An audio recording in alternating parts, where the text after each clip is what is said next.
Once, Lord Vishnu was peacefully resting on the great serpent king Sheshanaga, with goddess Lakshmi serving him and his attendants by his side. At this moment, Lord Brahma, the creator of the universe, approached to see Lord Vishnu. However, when Lord Vishnu did not rise and salute him, Lord Brahma grew angry. He argued that as the protector of the world, it was his right to be respected. But Vishnu simply replied that the entire universe resided within him. He explained that Brahma himself had emerged from his navel, seated in a lotus, and was essentially his son. Despite this explanation, the two gods continued their quarrel, their anger escalating. Finally, they decided that the only way to settle the dispute was through a fight. Lord Brahma mounted his swan, and Lord Vishnu took his mighty Garuda. The battle that ensued was fierce, with both deities unleashing devastating weapons upon each other. All the gods watched in horror as the war between Vishnu and Brahma raged on. Seeing that the fight would only escalate, they went to Lord Shiva, hoping he could bring peace to this terrible conflict.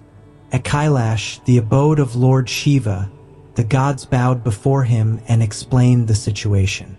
Lord Shiva, who was already aware of the fight, decided to intervene. He descended to the battlefield in the form of a massive column of fire, one that had neither beginning nor end. The column of fire stood between the two gods, forcing them to stop and ponder its mystery. Determined to prove their superiority, Lord Vishnu transformed into a mighty boar and dived downwards to find the end of the fire column, while Brahma turned into a swan and flew upwards, hoping to discover its beginning. However, Vishnu could not find the root of the column and returned to the battleground. Brahma, however, continued to soar higher, claiming he would find the end of the column first. Lord Shiva, observing Brahma's persistence, could not help but laugh at the struggle. As he laughed, a Ketaki flower fell from his head. Seeing this, Brahma asked the Ketaki flower to lie for him, claiming he had found the beginning of the column of fire. Brahma returned to the battlefield and told Vishnu that he had found the beginning of the fire column. He even had the Ketaki flower as evidence. Vishnu, acknowledging Brahma's words, bowed to him and said, "O Brahma, you are indeed greater than me," but this lie enraged Lord Shiva.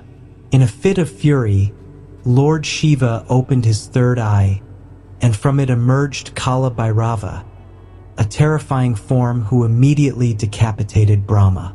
Lord Shiva then scolded Brahma for lying and decreed that from now on, no one would worship him.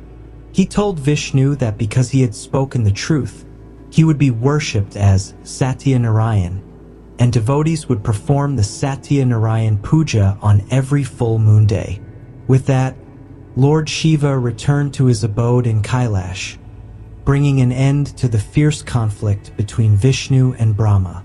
But this was not the only fascinating tale that unfolded in the realm of the gods. There is also the story of the birth of Mangal, the planet Mars, as narrated in the Shiva Purana. According to the Purana, after the death of Sati, Lord Shiva went into a deep state of meditation or samadhi. When he finally opened his eyes, a drop of sweat fell from his body. That very drop transformed into a child, crying loudly. The earth, personified as a woman, took the child in her arms and soothed him. Lord Shiva, looking at the child, told Goddess Earth that this child, with his reddish hue, would be known as Mangal, and Earth would have the honor of being his mother. Mangal, the red planet, would always remain near the Earth in the solar system. And so, it was that Mangal, the fiery red planet, was born from the sweat of Lord Shiva. The ancient rishis, with their deep wisdom, knew much about the cosmos long before modern science confirmed that Mars is indeed a red-colored planet located near Earth.